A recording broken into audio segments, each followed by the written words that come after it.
안녕하십니까. 문화쿤의 카쇼입니다. 오늘은 기아 니로 2023년형 전기차를 가지고 나왔습니다. 기아가 요즘 이제 디자인의 기아 뭐 이런 얘기도 많이 있습니다만, 기아의 니로의 디자인은 어떤지 한번 살펴보고, 외관에는 어떤 특장점이 있고 내부에는 어떤 기능들이 있고 한지를 살펴보도록 하겠습니다. 그래서 오늘 그 기아 같은 경우는 여기 한 4,600만원에서 4,900만원 정도의 가격대를 형성하고 있어서, 그 가격대에 다른 그 기아차 말고 현대나 이런 차하고 어떤 그 비교점이 있는지 한번 살펴보도록 하겠습니다.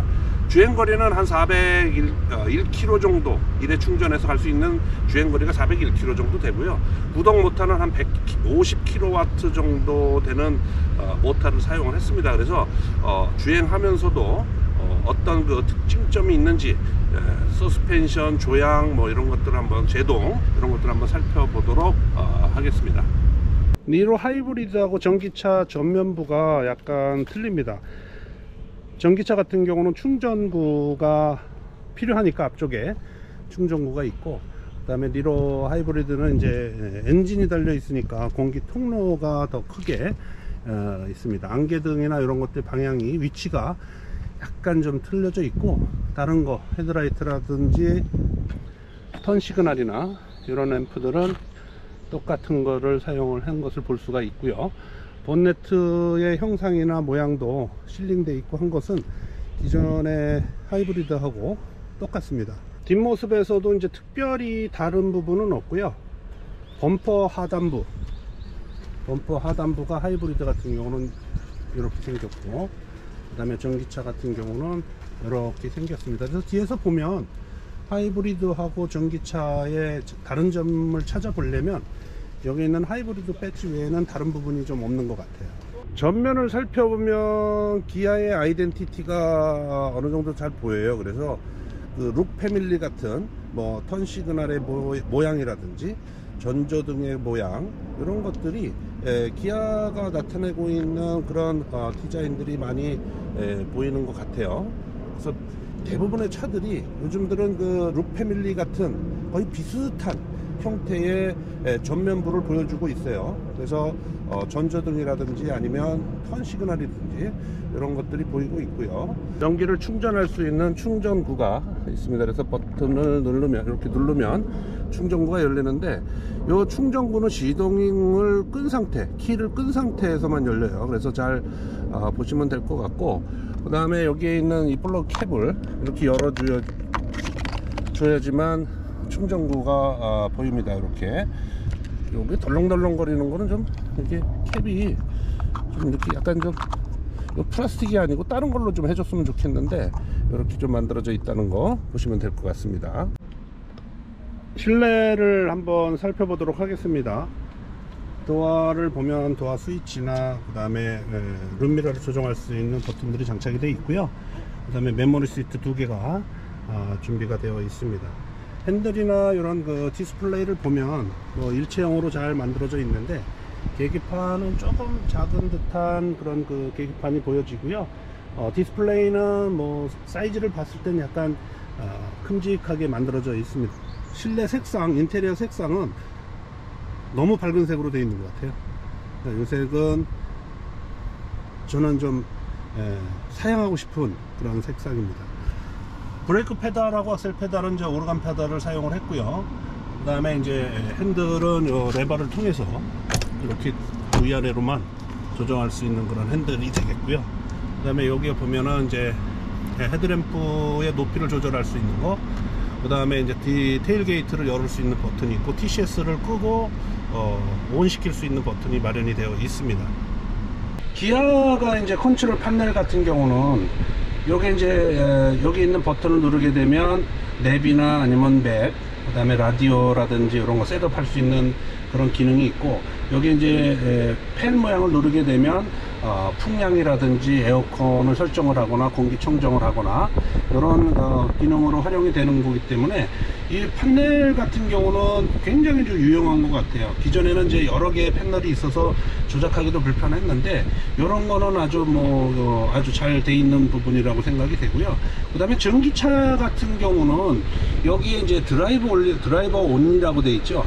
이거를 놓고 다니셔야지, 만약에 싱크로를 이렇게 누르시게 되면 좌우에 그 바람에 다 양쪽 운전석 조수석이 다 나오는 거기 때문에 오히려 전기 소모가 많을 수가 있어요. 그래서 혼자 운전하고 다니시는 분들은 드라이버 온리 쪽에 버튼을 누르시게 되면 운전석의 공조만 이렇게 되는 거니까 전기 소모량도 조금 적게 될 수 있다라고 보시면 될 것 같고, 그 다음에 이제 온도는 최저로 낮췄을 때가 17도고 최고로 올렸을 때가 27도예요. 다른 차 같은 경우는 보통 32도로 이렇게 되어 있는데 이건 27도까지 밖에는 올라가진 않아요. 그래서 겨울철에 이제 히팅을 할 때 약간 어떤가는 이제 겨울철에 확인을 해봐야 되겠지만, 이게 전기 자동차 같은 경우는 이제 아무래도 전기 소모나 이런 것들이 좀 많을 수 있어서 겨울철에도 한번 확인을 해볼 필요성이 있다라는 겁니다.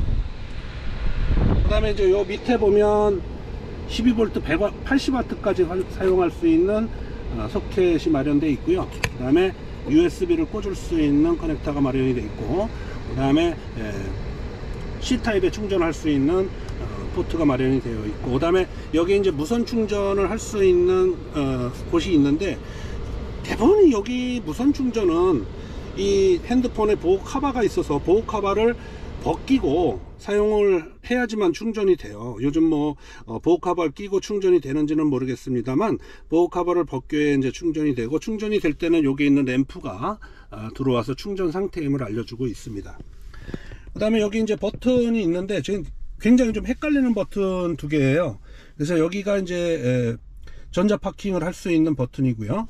그 다음에 여기 있는 것이 이제 시동을 걸 수 있는 버튼인데, 자칫 잘못하면 이게 파킹처럼 느껴져요. 그래서 이게 이제 뭐 헷갈리지 않으려면은 오랫동안 사용하면 헷갈리진 않으시겠지만, 이렇게 동그랗게 만들어 놓으니까 이게 파킹처럼 보여지고 이게 또 시동처럼 보여져요. 그래서 이 버튼을 두 개를 이렇게 근접한 위치에다 놓으니까 사실은 약간 헷갈린 면이 없잖아 있다라는 거고요. 디스플레이 상에서 이제 EV 모드를 선택을 하게 되면 지금 현재 그 충전소가 어디에 있는지가 표시가 되고요.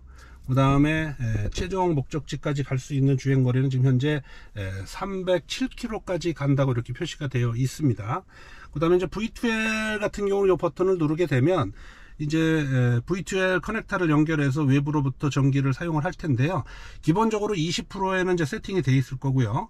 만약에 이 외진 곳에 가 있다 그러면 한 50% 정도를 설정을 해두면 배터리의 50%가 되지면 V2L이 동작하지 않아요. 그래서 이제 외진 곳에 가 있다 그러면 요 50% 정도나 요 정도에다가 선택을 하시면 될 것 같습니다. 전기차 같은 경우는 요 패들 스위치라고 하는 요 패들 스위치 있죠. 이 패들 스위치의 사용을 잘 해주셔야 돼요. 이쪽에는 플러스, 오른쪽에는 이제 마이너스라고 이렇게 표시가 되어 있는 패들 스위치가 보이는데, 다 이게 이제 회생제동의 단계를 조정할 때 사용을 해요. 그래서 회생제동의 단계를 높이고자 할 때는 이 계기판에 올라와 있는 이 버튼을 누르시게 되면 되는 거고요. 이 플러스로 올라가는 거고, 그 다음에 마이너스 버튼을 누르면 이렇게 단계가 좀 떨어지도록 이렇게 되어 있고요. 여기 이제 마이너스를 길게 누르면 오토가 오거나 아니면 해제가 되는 그런 기능이에요. 그래서 요 마이너스 패들 시프트를 이렇게 계속 눌러 주시게 되면 여기 이제 그 패들 시프트 계기판에 이제 오토라고 표시되어 있으면 자동으로 오토 모드로 전환이 돼요. 그래서 판단을 해서, 이 컴퓨터가 판단을 해서 지금 몇 프로로 이제 회생제동을 시킬 것이냐, 이런 것들을 이제 결정하게 되는 거고요. 여기에 있는 플러스를 계속 누르게 되면 여기 이제 맥스까지 가게 돼 있고요. 계기판의 오른쪽 지침을 보면 주행을 하면 0레벨, 지금 현재는 정차를 하면은 이제 여기가 이제 그 정차한 상태고요. 이 밑으로 내려오게 되면은 회생제동에 의한 충전이 되는 거고, 일로 넘어가게 되면 이제 소비가 되는 거예요. 그래서 이 위쪽으로 많이 가면 많이 갈수록 배터리에 있는 전기가 많이 소비가 된다, 이렇게 보시면 될 것 같고, 이 아이페달을 이용해서 회생제동을 최대로 하게 되면 충전하는 것도 최대로 되겠죠. 그런데 이제 회생제동이 최대로 된다 손 치더라도 그 회생제동 양이 실제 0레벨에서 중립주행을 했을 때에 가는 거리, 그러니까 무부하 상태로 갔을 때의 거리하고 회생제동을 걸게 되면은 아무래도 이제 세게 걸면 주행거리가 좀 짧아지잖아요. 거기서 세이브된 전기를 가지고 실제 0레벨에서 간 주행거리하고 비교해 봤을 때 어떤 것이 이익이냐 라는 것을 한번 판단을 해볼 필요성이 있지만, 아마 운전 중에 0레벨로 주행하는 것도 나쁘지 않다는 생각은 들어요. 실내 공간이 그 배터리가 이 뒷좌석 밑에 장착이 되어 있어서 약간 뒷자리가 좀 올라와 있는 느낌이에요. 그래서 그 간격이 어느 정도 되는지 한번 살펴보도록 하겠습니다. 실제로 차 보면 여기 이제 공간이 요 정도 공간 정도밖에는 안 남아요. 물론 앞 시트가 뒤로 좀 많이 빠진 감도 없잖아 있지만 이 정도의 공간이고요. 그 다음에 이제 통풍구가 마련이 되어 있고, 그 다음에 충전할 수 있는 충전 커넥터가 이렇게 연결이 되어 있습니다. 그러니까 조향했을 때 조향감은 뭐 다들 비슷한 것 같아요. 이게 이제 RMDPS라고 해서 조향 기어 쪽에 모터가 장착이 되어 있다 보니까 아무래도 직접 조향을 하는 거거든요. 그래서 모터를 통해서 조향을 해서 조향감은 되게 좋은 것 같아요. 그래서 뭐 고속을 주행을 한다든가 했을 때는 전류를 조금 많이 보내서 엔진을 좀 묵직하게 한다든지 하는 것들이 가능해졌기 때문에 옛날하고는 많이 좀 틀린 겁니다. 그래서 RMDPS, 그 다음에 CMDPS라고 달려있는데, CMDPS는 요즘 그 안에 커플링 고무라든지 이게 찌그덕 소리 난다고 그래서 요즘날은 이제 다 RMDPS로 바꾸는 것 같아요. 그래서 핸들링은 아주 부드럽고 좋아요. 그래서 둔턱을 넘었을 때는 요 정도의 이제 이게 하여튼 둔턱은 조금 서스펜션이 약간 좀 하드하게 설계되어 있는 것 같은 그런 느낌이 들어서, 뭐 부드러운 둔턱 같은 경우는 슬며시 넘어가긴 하는데, 약간 좀 높다고 생각되는 것들은 속도가 좀 높아지게 되면 퉁 떨어지는 느낌? 지금 한번 올라가서 떨어져 보겠습니다. 이렇게 이런 식으로 둔턱을 넘어갔을 때 속도가 올라간다든지 둔턱의 크기가 크면 스무스하게 떨어지는 감은 조금 덜한 것 같아요. 그래서 한번 최소 회전 반경을 좀 한번 이렇게 돌아보도록 하겠습니다.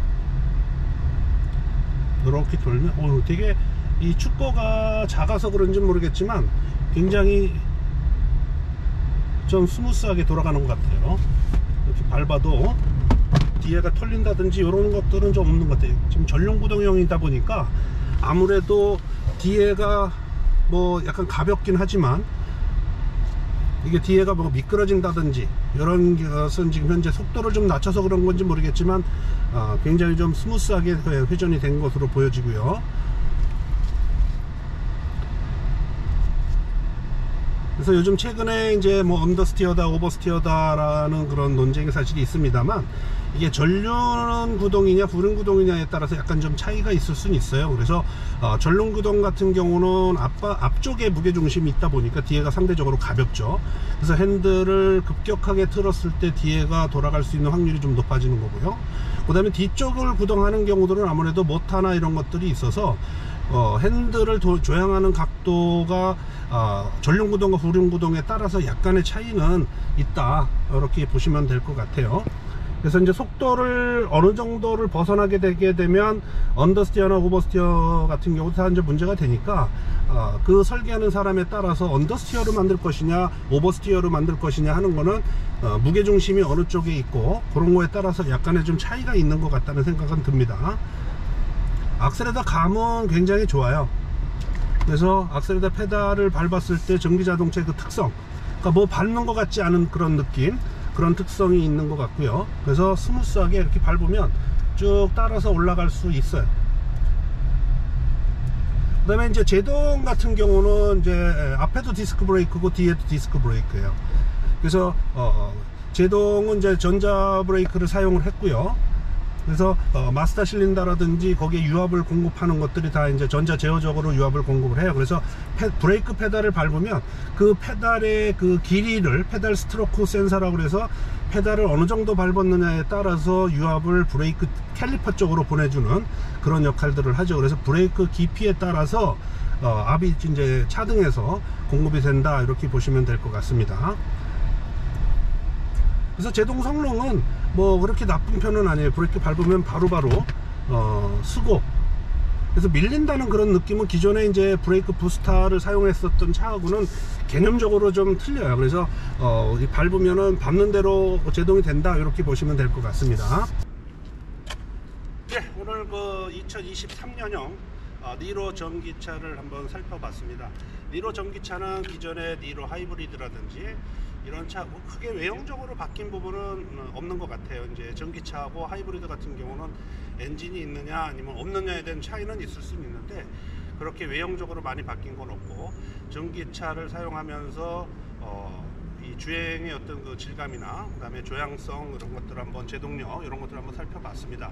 그래서 가격대는 4,600만 원에서 이제 4,900만 원대이고, 그래서 이제 주행거리는 401km라는 것이 굉장히 좀 중요한 이 치수 같아요. 그래서 한번 주행을 한번 해봤습니다. 자, 지금까지 문화프네 카시였습니다. 감사합니다. 구독, 좋아요, 알림 부탁드립니다. 감사합니다.